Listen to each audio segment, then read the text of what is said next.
Hey y'all. Recently, I decided I want to try KORSHEM out in my Briar list, and the results have been pretty exciting. So let's get right into it. And KORSHEM is a pretty unique card, and there's a bunch of interesting rules interactions that can happen when you play this card. So I will take pauses in this video during the times where, an interesting rules interaction happens, and I feel like I need to explain it a little more. And at the end of the video, I will go over my thoughts on KORSHEM in this deck and in general a little more, so you can stick around for that if you'd like. We are against OG Bravo, and the moment my OG Bravo flips over his equipment, I realize I'm in for a fatigue matchup. They're running Rampart and Null Rune 2, so that's something I'm expecting. And my opponent won the die roll, chose to go first. It's just swinging Titan's Fist at me. Looking at our hand, we did draw KORSHEM turn 1, which honestly isn't always the best. Like, I find KORSHEM is best played when I have a 5-card hand. But it's okay, we got it here. And I'm deciding my blocks.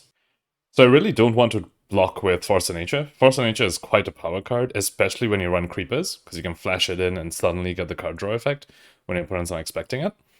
But I also don't want to be greedy and get rid of both my attacks in my hand. And because just for the risk of if I draw 2 more non-attacks, then suddenly I can't do anything on my turn. So I end up blocking the Force of Nature. We get pummeled turn 1, but since in the Thunder Hammer we don't discard, and in any case, it's the first time of the game, so we draw up anyway. So we get pummeled. I suppose our opponent's thought process there is that they just want to get damage in.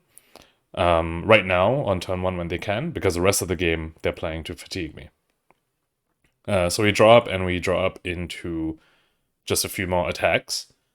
There's no way we can keep KORSHEM around if we play it this turn, so I decide I'm going to go ahead and arsenal that, and just play my best attack from hand, which is the Vexing Malice, and go ahead and make a Rune Chant first as well.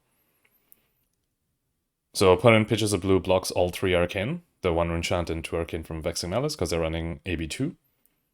And there's 3 physical coming in, which they go ahead and de-reacted. I mean, go ahead and arsenal the KORSHEM can be pretty, can be a bit of a liability if it's just like in your hand and you need to block. Okay, looks like we're just getting Titan's Fist here, and yep, KORSHEM's in my arsenal, and I have a 5-card hand, so this is perfect. This is perfect time to play KORSHEM. So I'm just gonna go ahead and take it. And opponent swings the Titan's Fist and then heaves a Thunderquake. Interesting. So I'm actually very happy to see them heave this Thunderquake, because I know that means they are very incentivized to pitch a card next turn, and the reason why I really want them to pitch a card is something you will see later on. So we start a turn with KORSHEM. Go ahead and get it out. Remember, it is a non-attack, so we are halfway through to getting our Embodiment of Lightning for this turn. And our opponent's just taking a bit of time reading the card, as is, like, the many times I've played this so far. Every single time I play KORSHEM, the opponent's like, wait, what does this card do again? Alright, and then we go ahead and play the Belittle, and we reveal a Vexing Malice. And now Belittle has a very interesting mechanic with KORSHEM. And so that leads us into our first. Alright, so how does KORSHEM interact with Belittle? So to understand this, I'm going to pull up both card texts, and, we can read both of them and understand how this works. So let's go ahead and read KORSHEM first. Okay, the weird thing about KORSHEM is that the card text as printed is actually not the official rules text. The reason they did this is because they wanted to have KORSHEM read a little more flavorfully, so it says stuff like, when you arrive at the legendary KORSHEM, or their next attack this day, etc., etc. So obviously that's not going to be very helpful when we're trying to understand rules interactions. So I'm going to pull up the official rules text, which is available on the Tales of Aria release notes, and I'll put the link in the description for this. So I'll highlight the relevant part of KORSHEM's rules text, and that is, whenever a hero reveals 1 or more cards, they choose one of, 4 bonuses: resource, health, power, or defense. The important part is whenever a hero reveals 1 or more cards. So note that KORSHEM cares about instances of cards being revealed. This is relevant, so for example, if I play an Oakenold and I fuse it with 2 cards, I fuse it with an Ice card and an Earth card, even though I have revealed 2 cards, KORSHEM only triggers once, because that is just one instance of cards being revealed.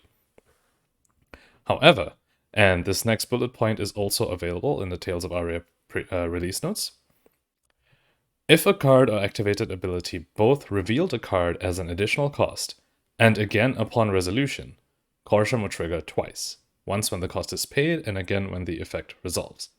So with this information, let's go ahead and read what Belittle says. As an additional cost to play Belittle, you may reveal an attack action card with 3 or less base power from your hand, and if you do, search your deck for a card named Minnowism, reveal it, put it into your hand, then shuffle your deck. And so note that Belittle has 2 separate instances of reveals. One of them is the additional cost to play Belittle, and the other is part of the resolution of Belittle's inline triggered effect, if you paid the additional cost. If you'd like to read more about what inline triggered effect is, you can read about it in the comprehensive rules. I'll also add a link to that in the description. But in short, if you pay the additional cost on Belittle, you will end up with 2 KORSHEM triggers. And with that, let's get back into the game. So we go ahead and reveal the Vexing Malice, find the Minnowism, reveal the Minnowism as part of Belittle's effect, and get 2 KORSHEM triggers.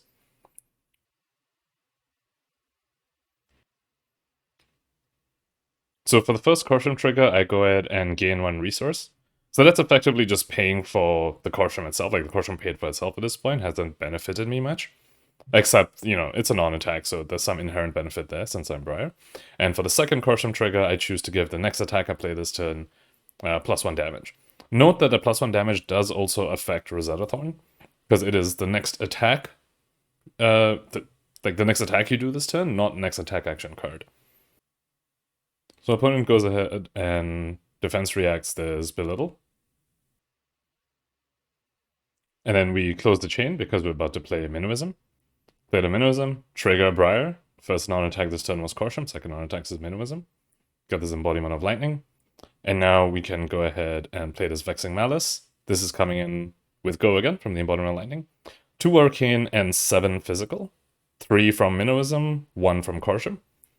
And we have a 1 floating to swing with Thorn after this without needing to pitch more. That was the 1 resource that KORSHEM gave us.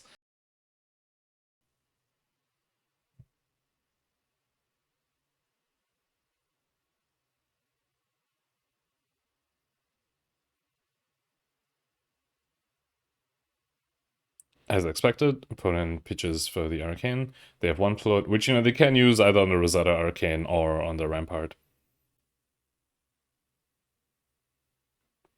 They go ahead and do it on the Rampart, and they play another D-React. So we go ahead and take 2, get an embodiment of Earth. And then we go ahead and swing Thorn for 2 and 2. Opponent probably wants to keep the last card in hand, otherwise their Seismic Surges will pop and they won't be able to empty the Thunderquake from their arsenal. And yes, as expected, they do. Embodiments of Earth actually very useful for keeping KORSHEM around, because on the opponent's turn, because if I block with a non-attack, KORSHEM sees the defense get increased because of the embodiment of Earth, and then KORSHEM stays around. So start my opponent's turn, the Seismic Surges pop, and my opponent pitches a card, and I quickly take a look at the cost of that card. And this is what I was alluding to earlier when I said I was really happy to see them heave.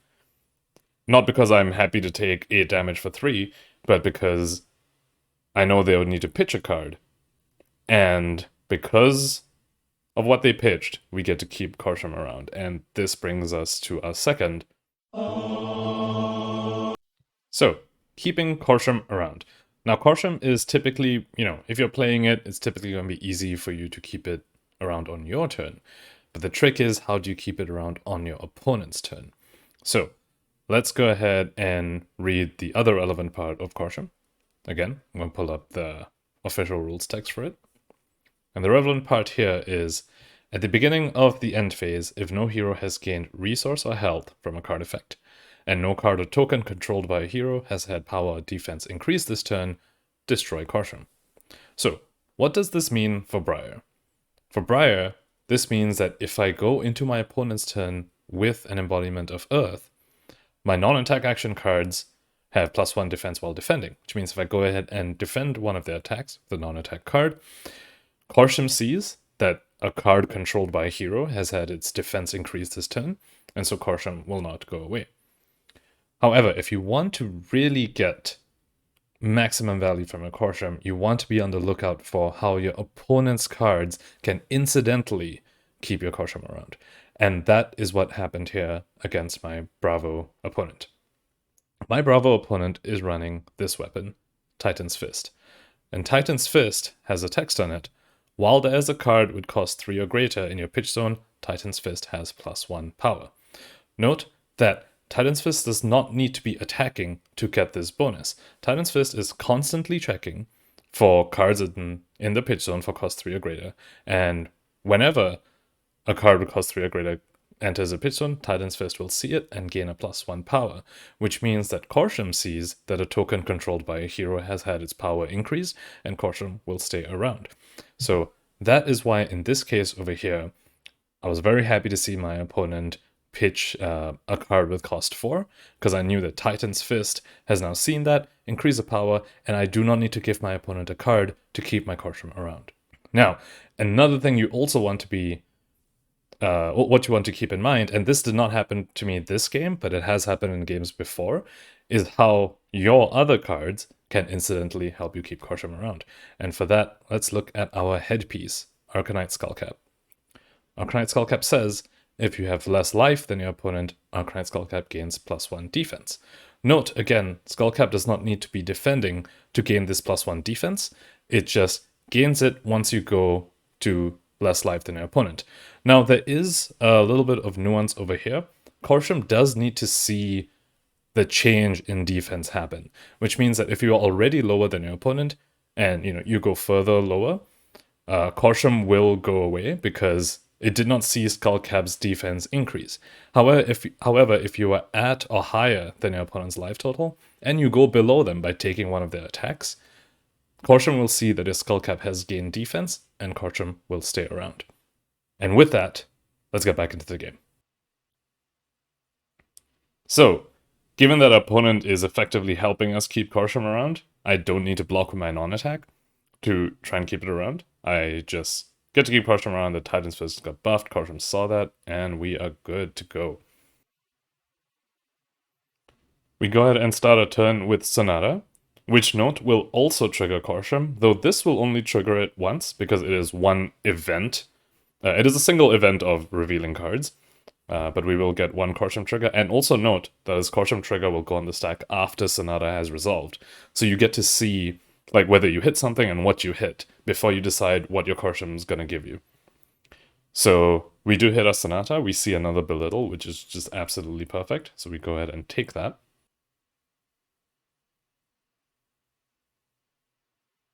And then we handle our KORSHEM trigger, giving us a resource.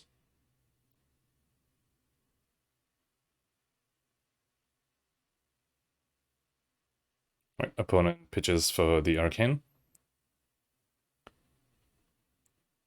And then we go ahead and play this Explosive Growth, and we fuse it, which will trigger KORSHEM again.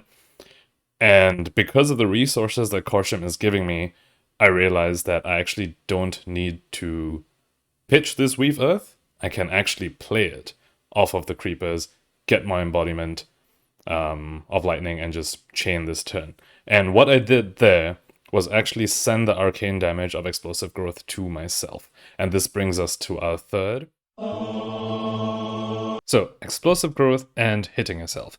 Now, this is not a KORSHEM related rules check, but I figured it was still relevant and something weird, so I'm gonna go over it anyway. So, let's go ahead and read Explosive Growth. I'm going to read from the bottom here, just because it makes more sense. When you attack with Explosive Growth, deal 1 arcane damage to target hero. Now note that this does not specify target opposing hero, it just says target hero. Therefore, your own hero is a legal target for the arcane damage from Explosive Growth. Then, if Explosive Growth was fused, whenever it deals damage, attacks you control gain +1 power this combat chain. Again, note that the whenever it deals damage does not specify to whom it is dealing damage. Which means that if you fuse the explosive growth and send the arcane damage to yourself, all the attacks you control, including this explosive growth, will gain +1 power this combat chain. So obviously, this means that if I'm going to take 1 arcane damage and in exchange get like +4 or +5 damage around it, if I'm, going to have a long combat chain, then I'm very happy with that trade, particularly when I'm against fatigue, and I need to make plays like this to try and go over their block, and also I have the life buffer because if I'm against fatigue, they're likely not hitting me very hard. However, there is another very important consequence of this, which is our favorite piece of Runeblade equipment, Spellbound Creepers. Let's go ahead and read what this says. At the beginning of your end phase, destroy Spellbound Creepers unless you have dealt arcane damage this turn equal to or greater than the number of bind counters on Spellbound Creepers. Note again, Spellbound Creepers does not need you to have dealt arcane damage to an opposing hero, it just needs you to have dealt arcane damage. Therefore, if you deal arcane damage to yourself, if you have dealt arcane damage, whether it's to yourself or to your opponent, equal to or more than the number of bind counters on this thing, you will keep your creepers around. And so this is a very good way to get your creepers activation and ensure you keep it around when you are against fatigue. A bit of a caveat here, because I feel like this question might be asked. Note that when you deal arcane damage to yourself, you will not get a Briar embodiment, because Briar's hero ability does specify that you need to have dealt damage to an opposing hero to get the embodiment of Earth. However, Explosive Growth and Spellbound Creepers both do not, and so we're going to use that interaction to our advantage. And with that, let's get back into the game. So, arcane damage from Explosive Growth sent to ourselves because, I see my opponent has 2 floating. I know for sure they're going to block it. And I know for sure I'm going to be activating Creepers this turn, so I might as well just send the arcane damage to myself to get the buff that Explosive Growth is going to do on the rest of my combat chain. And then we use the 1 floating that KORSHEM gave us to activate our Creepers, and we can go ahead and flash out this Weave Earth, get our action point back, trigger Briar, get our Embodiment of Lightning. All this, and the fact that we flashed out the Weave Earth also means that we don't break the chain, and we don't let our opponent get another use of their Rampart. Right, and then we go ahead and play the Arcane Crackle. It's the only attack in our hand that, well, we'll never have go again. Belittle naturally has go again, Overload might have go again. So I might as well start with a Crackle to make use of an Embodiment of Lightning. This is coming in for 1 Arcane and 4 Physical. Remember, the Physical's being buffed from the Explosive Growth. Opponent had 1 floating, so they block the Arcane with that.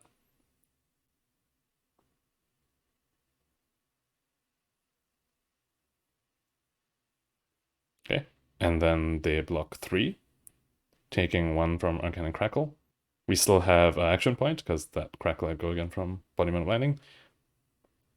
And now we use a Tunic resource, play this Belittle, reveal Overload, and as mentioned earlier, this will give us 2 KORSHEM triggers. Yep, so we go ahead and find the red minimalism, get 2 KORSHEM triggers. One of it is going to be a resource, so we can swing Thorn at the end of this, and the other one is going to increase next attack by 1. So I go ahead and put the 1 on the KORSHEM to represent that. Belittle also coming in for 4, because it's buffed by Explosive Growth.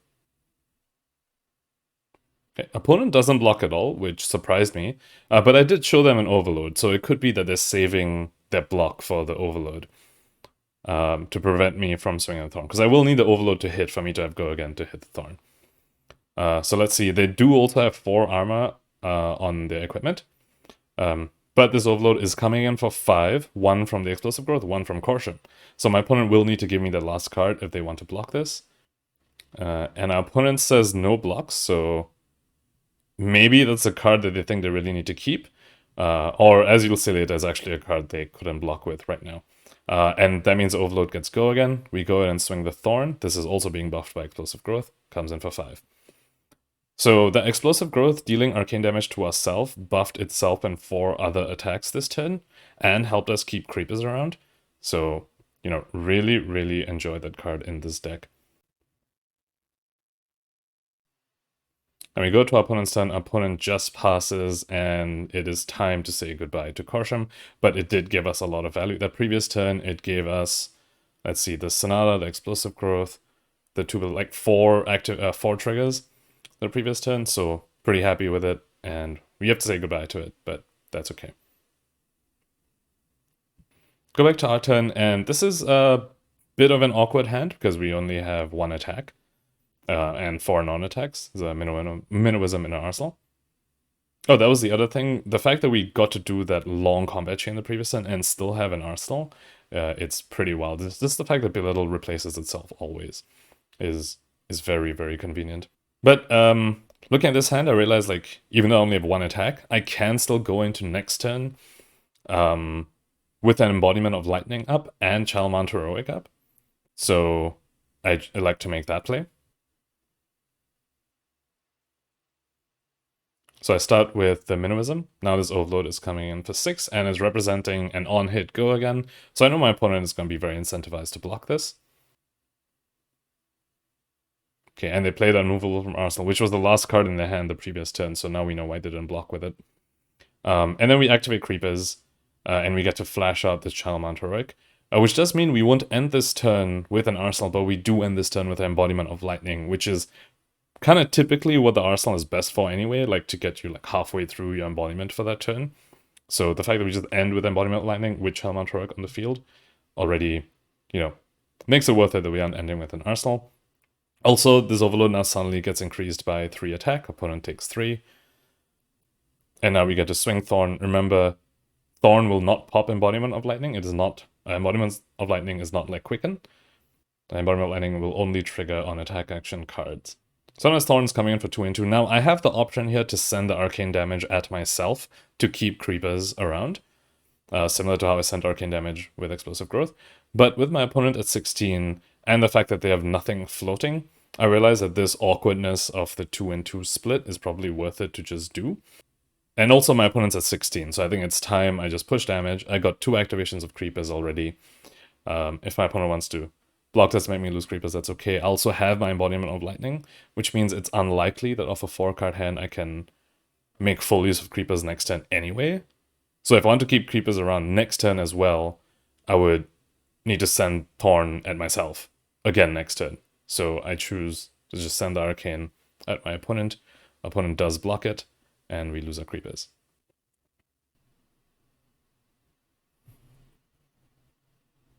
Yep. As expected, when you're against like a fatiguing opponent, you know, on their turn they have 1 card left, they just go ahead and Arsenal. Highly likely that's a defense reaction. We've seen a number of them from our opponent. And looking at our hand here, we could start with a Force of Nature and then come in with a Crackle, which is gonna have go again from the Embodiment of Lightning, threaten a draw, and then play Gorg Tome, which will give us another Embodiment of Lightning, and either play an attack if we draw it, or Gloomveil, which will also threaten a draw. But with my opponent still having 4 armor up, I feel like playing Force of Nature like this is never going to draw me a card. So I'd rather just try and chip in damage this turn, and next turn try and come at my opponent with a 5-card hand.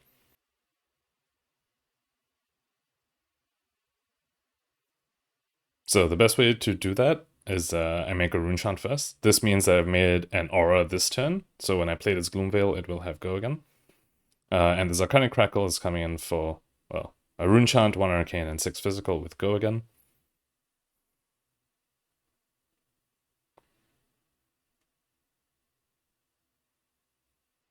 Opponent blocks all the Arcane and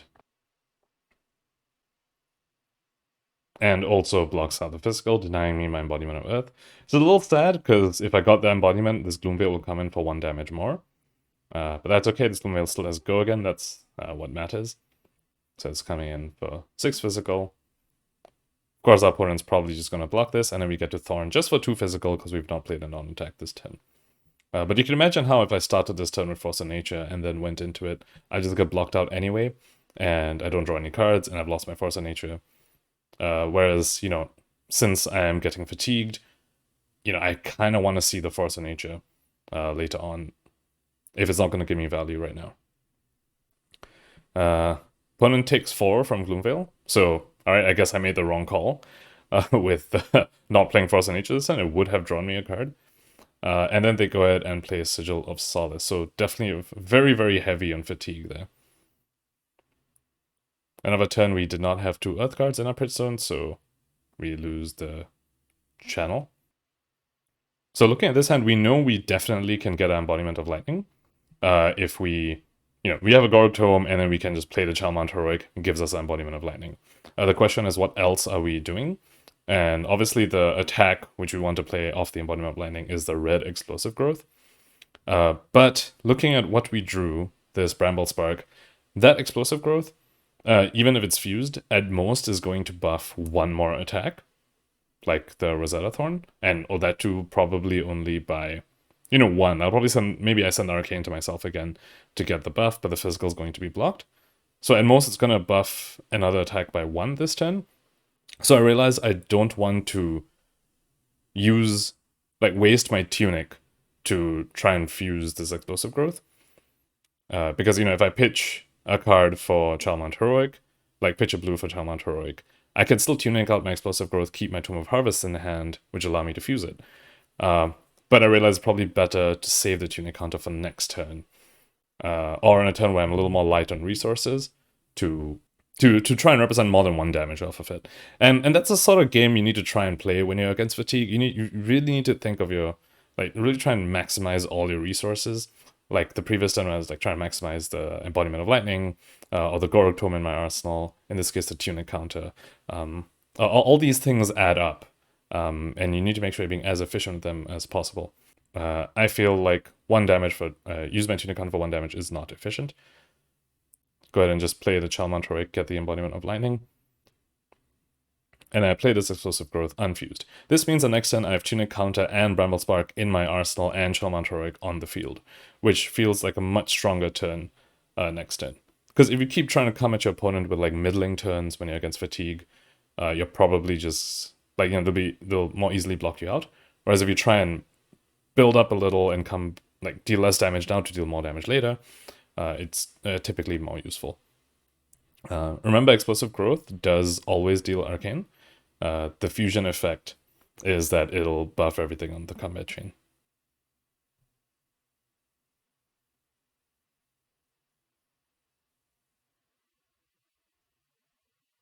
Okay, opponent blocks out the Explosive Growth. And then we just Thorn for 2 and 2.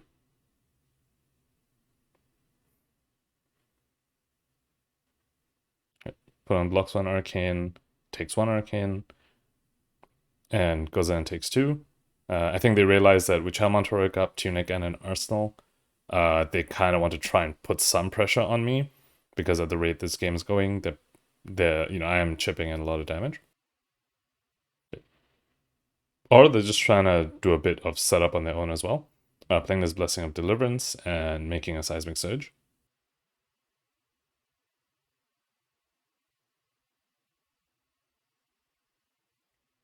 And then they go ahead and Arsenal, and they still have 2 block on their Tectonic Plating. But I'm feeling pretty good here. 5-card hand with Chalmant Heroic on the field. Definitely feels good. Also, we have Bramble Spark in Arsenal and Bramble Spark in hand. And I love this card so much in this Earth Briar build, because you are already running so many Earth cards to keep your Chalmant Heroic around.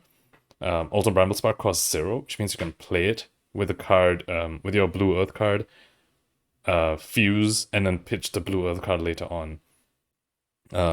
So we go ahead and play double Bramble Spark, both of them fused. Play get an Embodiment of Lightning.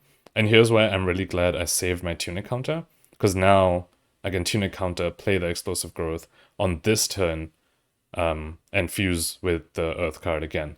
And now this Explosive Growth has 3 instances of Arcane on it. 3 instances of 1 Arcane, because the Bramble Spark is giving it 2 extra ones on top of its own one. And it is fused, and it's coming in for 12 physical at base, plus 6 from the 2 Bramble Sparks, plus 3 from the Chalmant Heroic. And so I just do a little bit of quick maths here, and I realize that unless my opponent has a defense reaction, if I send all these 3 Arcanes at myself and make this Explosive Growth 15, if my opponent doesn't have a defense reaction, they won't be able to block it out, and I'll get another trigger of the Explosive Growth when the physical hits. So that's what I go ahead and do.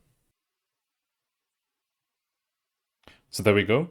I send all 3 arcane instances at myself and increases explosive growth's power by 3. I already explained how that worked earlier. There was rules check number 3, so I don't need to explain it again.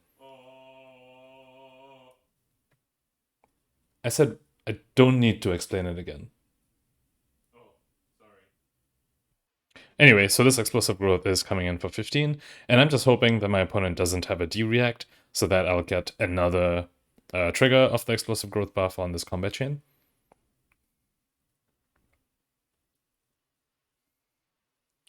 Okay, opponent blocks 11, and we move to reactions, and I'm just hoping there's no 4 defense D-react here. And there isn't. My opponent says no react, so that's awesome. We made the right call, sending all the arcane at ourselves. Because, if we had even sent only 2 at ourselves, this thing's 14, they potentially could have blocked it completely if that last card is a 3-block. So then we follow up with this Arcanic Crackle. This comes in for 1 arcane and 10 physical. It's getting 4 bonus from the explosive growth and another 3 bonus from the Channel Mount Heroic. Opponent blocks 3, takes 7, and we get there. So that was a game. Lots of spicy stuff going on there. And now I'm going to move on to a section where I just talk a little bit more about KORSHEM. Alright, so we're on to the KORSHEM discussion part, and before I go any further, I just want to temper some expectations. This is obligatory, before someone comes out and flames me with like, hey, I went and bought this Fabled, and I played it, and it sucked, I didn't win, you lied to me. And so I do want to go ahead and say that this game was probably one of the best showcases of what KORSHEM can do in Briar. But after many games with it, there are some drawbacks with it, which, I do want to go over. Well, firstly, sometimes you're just unable to keep it around on your opponent's turn. One trick that actually I did not mention earlier in the video was that if you have your Tunic up, you can actually keep KORSHEM around on your opponent's turn. Suppose they they do their turn, they don't do anything that keeps KORSHEM around. Before if they go to the end step, you can just activate your Tunic, get a resource. KORSHEM sees that you gained a resource, and it'll stay around. But suppose you don't have your Tunic up, or you just have 1 non-attack in your hand, you don't want to block with it, even though it'll keep KORSHEM around. Or for various reasons. Many times you just can't keep it around, and then KORSHEM feels bad. Though I will say that usually in these cases, KORSHEM usually paid for itself on your turn. So really, it just ended up being like a 0-cost non-attack with Go Again, which specifically in Briar isn't the worst. Like in this game itself already, we played Weave Earth just as a 0-cost non-attack just for, the second half of the Embodiment of Lightning. And since, you'll play your KORSHEM and typically that turn at least do 1 reveal, get a resource back, KORSHEM's like in that category at worst, usually. And obviously, if that's all it does, that's not what you want to be doing. Like, you're not going to put a card in your deck if that's all it does. But the fact that that is the floor, to me, makes it at least playable. And then the other drawback is that sometimes your opponent gets to use it, and this is just heartbreaking.